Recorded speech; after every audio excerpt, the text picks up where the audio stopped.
नमस्कार दोस्तों, मैं रोहित कुंबर सबक क्लासेस में आपका स्वागत करता हूँ। आज का जो अपना टॉपिक है नाइन्थ क्लास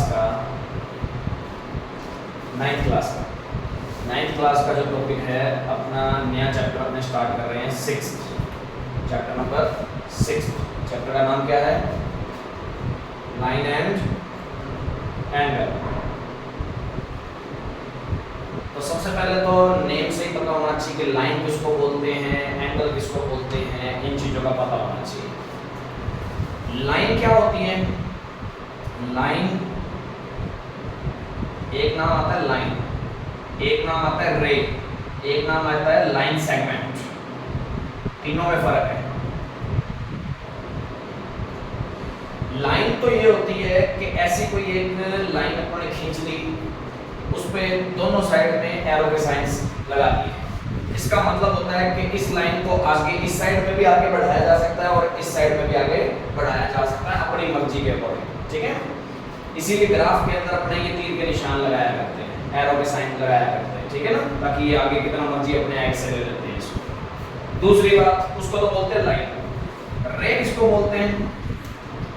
एक पॉइंट फिक्स हो गया उसका और दूसरी एक साइड से वो क्या कर सकती है, जितना मर्जी आगे बढ़ा सकते हैं। या ऐसे भी हो सकती है कि एक पॉइंट ये फिक्स हो गया, दूसरी यहाँ की ओर आगे बढ़ाया जा सकता है जिसको, ठीक है, उसको अपने रे बोलते हैं। लाइन सेगमेंट, तो कोई भी लाइन का एक पर्टिकुलर हिस्सा, कोई भी लाइन का एक पर्टिकुलर पार्ट, मतलब इतना सा हिस्सा उसको बोलते हैं अपने। तो किसी भी, जैसे अब इसको मैं नेम दे दूं ए बी, तो इसको डिनोट करने का तरीका होता है ऐसे। वैसे तो इन शॉर्ट में तीनों में फर्क देखना हो तो, ठीक है, डिफरेंस पता लगाना हो तब पता लगाते हैं। रे को अपने ऐसे लिखते हैं, जैसे इसका नाम है ए बी, तो ए से बी की ओर जा रही है ना, बी की ओर आगे की ओर जा रहा है, तो इसको ऐसे। यदि इसका नाम देना हो जैसे ए बी, तो इसको ऐसे लिखूंगा मैं ऐसे, क्योंकि बी फिक्स पॉइंट है यहाँ। ठीक है, दूसरा लाइन सेगमेंट। लाइन सेगमेंट में ये ए बी है जैसे, तो इसको लाइन सेगमेंट में ए बी लगा के इस पे ऐसे सिंबल लगा दिया जाता है। समझ आ गई? तो ये अलग अलग डिनोट करने के तरीके भी होते हैं।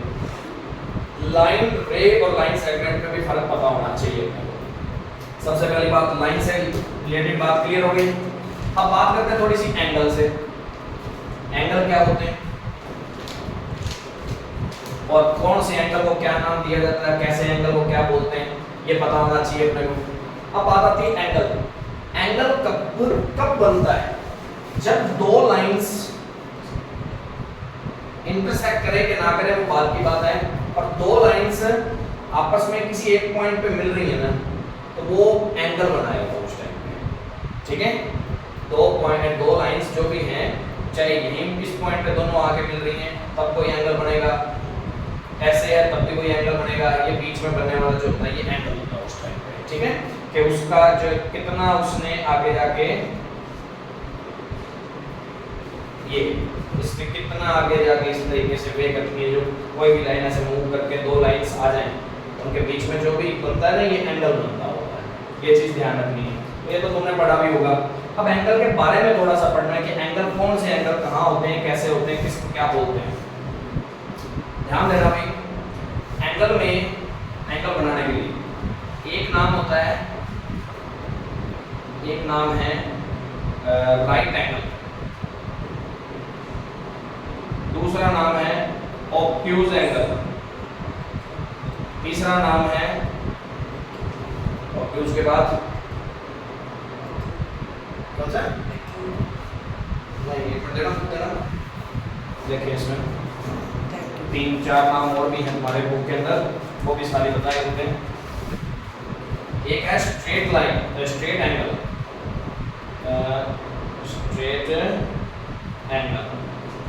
फिर उसके बाद अपना एक नाम है रिफ्लेक्स एंगल।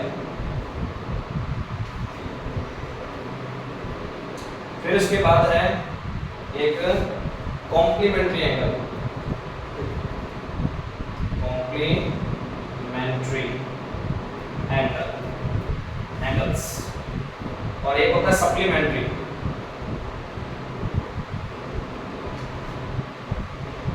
ठीक है जी, ये एंगल्स होते हैं। अब ये एंगल्स में क्या क्या है, कैसे कैसे है, इसके बारे में थोड़ी सी जानकारी होनी चाहिए। राइट एंगल उसको बोलते हैं जब भी कोई दो लाइंस के बीच में 90 डिग्री का एंगल हो। कौन सा एंगल? अब 90 डिग्री के एंगल को ऐसे इस बॉक्स से भी डिनोट कर सकते हैं। ऐसा बॉक्स बना दिया ना तो समझ लेना कौन सा एंगल उन दोनों के बीच में, इस लाइन और इस लाइन के बीच में एक 90 डिग्री का एंगल। अब एक बात ध्यान रखना, इसमें एक नॉर्मल सी बात है, ऑब्ट्यूज एंगल उनको बोलते हैं जिनका, सॉरी ऑब्ट्यूज एंगल किसको बोलते हैं? जिनका 90 डिग्री से तो ज्यादा हो, जिनके बीच का एंगल 90 से तो ज्यादा पर 180 से कम, मतलब जो भी एंगल है वो लेस देन तो किससे होगा? 180 से, और ग्रेटर किससे होगा? मतलब एंगल हमारा ग्रेटर है किससे? 90 डिग्री से, और लेस देन किससे? 180 डिग्री से। तो इस कंडीशन को अपने क्या बोलते हैं? ऑब्ट्यूज एंगल बोलते हैं उस टाइम से, ठीक है ना। स्ट्रेट एंगल नाम से पता लग रहा है ये बीच में है बिल्कुल स्ट्रेट, 180 जिसको अपने बोलते हैं। इसके लिए एग्जांपल के तौर पे 120 लिख सकता हूँ, 90 से बड़ा है और 180 से छोटा है, तो 180 के बीच वाले को बोलते हैं स्ट्रेट एंगल, ठीक है। और अपने बात करते हैं रिफ्लेक्स एंगल। रिफ्लेक्स एंगल कौन सा होता है? 180 से तो ग्रेटर, 180 से तो बड़ा एंगल होगा, 180 से बड़ा, और 360 से छोटा, 360 से छोटा एंगल। कौन ग्रुप तो नहीं, ये एंगल्स होते हैं, हो जाएंगे। अब बात करते हैं कॉम्प्लीमेंट्री एंगल्स और सप्लीमेंट्री एंगल्स। एंगल्स बोला मैंने, ठीक है। ऐसे कोई भी दो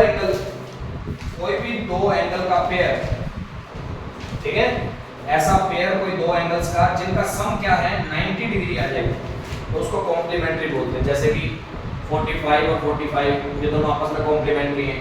37 का कॉम्प्लीमेंट्री कौन होगा? 43, चलो 43 नहीं 53, तो ये दोनों का सम कितना है? 90 डिग्री है, ठीक है। ऐसे सप्लीमेंट्री कौन होते हैं? ऐसे दो एंगल जिनका सम हमेशा क्या होता है? 180 डिग्री हो। जैसे कि 120 और 60 दोनों का सम क्या है? 180 है, तो ये दोनों आपस में सप्लीमेंट्री हैं अपने आप में, ठीक है। तो 180 का सप्लीमेंट्री कौन? 60 का सप्लीमेंट्री कौन? 120। समझ आ रही बात? ये एंगल्स के बारे में जानकारी होनी चाहिए तुम्हें। नोट करना है इसको, नोट करना तो कर सकते हो, वो भी नोट करना चाहो तो लाइन वाली भी करना चाहो तो वीडियो रोक के वहां पे कर लेना आराम से, ठीक है। इसको नोट करना चाहो तो इसको भी कर सकते हो।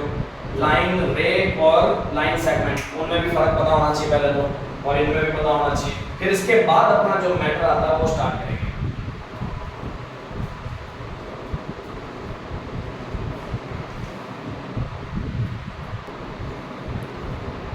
हाँ भाई, एक और रह गया इसके अंदर जो 90 डिग्री से छोटा होता है, उसको भी लिख देते हैं यहाँ पे। 90 डिग्री से छोटे वाले को अपने बात करें तो ये 2 नंबर को कर लेना, इसको 3 नंबर कर लेना, इसको 4, इसको 5, इसको 6 और इसको 7, 1 नंबर पे वो वाला करना। एक्यूट एंगल बोलते हैं उसको, ACT, सॉरी एक्यूट बोल रहा हूँ नाम से, क्या करते हुए ऐसे करते होते हैं।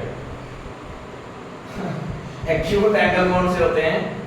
जो 90 डिग्री से छोटे हो, जैसे 60 मान लेते हैं, समझ आ गई? तो 90 डिग्री से लेस देन वाले एंगल क्या होना चाहिए? 90 डिग्री से लेस। समझ आ रही बात? तो उसको एक्यूट एंगल बोलते हैं। एक नाम और भी है, वो भी बता ही देता हूँ आपको, फिर सारे एंगल इकट्ठे नोट कर लेना। एक नाम आएगा ये वाला, क्या बोलते हैं इसको?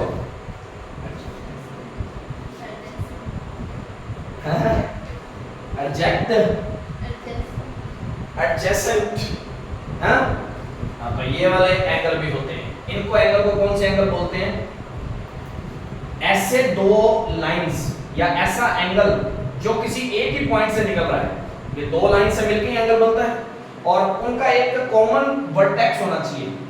वर्टेक्स क्या हो? एक कॉमन वर्टेक्स है, ठीक है। तो ये जो एंगल होगा, ये एंगल जो बन रहा है वो अपना कौन सा एंगल है? इस टाइप का एंगल, ठीक है।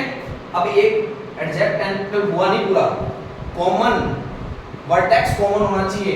अभी एक एंगल तो ये हो गया, दूसरा एंगल और भी है, जैसे ये है, एक एंगल ये, एक एंगल ये, इसका वर्टेक्स दोनों का सेम है ना, ये दोनों एंगल कौन से एंगल हैं, ये ध्यान रखना। इन दोनों एंगल्स को अपने ये बोलते हैं, ठीक है, ये चीज खास करके ध्यान देना, जिनका कॉमन वर्टेक्स हो। ये एंगल तो ये नॉर्मल एंगल हुआ, ये वाला एंगल को ध्यान देना है।